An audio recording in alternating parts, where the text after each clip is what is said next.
Wagi ng bronze medal ang Filipino para-triathlete na si Alex Silverio para sa men's PTS4 category sa 2024 NTT Asia Triathlon Para-Championships na ginanap sa Subic Bay, Zambales nito lamang linggo.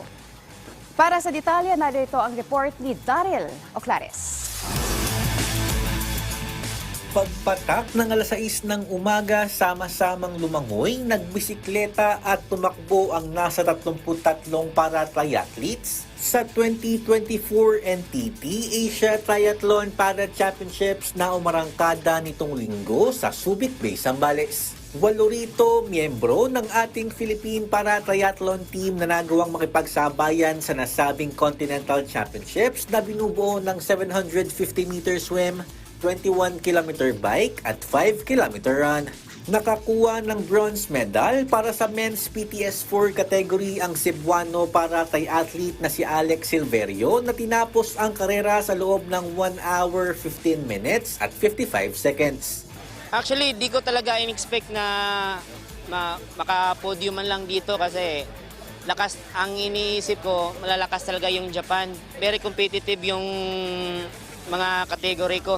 Nag-pray na lang ako kagabi, tapos inspiration ko, yung pamilya ko. Sinabi ng misis ko na no entry daw, no medal. Ayon pa sa 34-year-old para-triathlete, bukas siya sakaling mabigyan ulit ng pagkakataon na ibandera ang Pilipinas sa mga para-triathlon championships.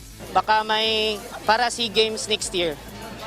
Pagbigyan po ng federation na makapaglaro, sige po, pag may entry doon, baka we'll be going there.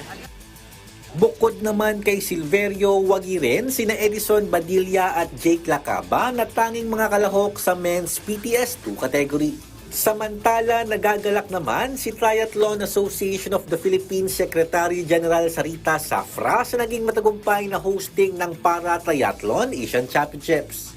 We have been preparing for this since last year, and we really tried our very best to perfect this Para-Triathlon Championship. Sunod na matutunghayan ng mga Asian para-triathletes sa Paris Paralympic Games na gaganapin mula September 1 hanggang 2. Daryl Oclares para sa Pambansang TV sa Bagong Pilipinas.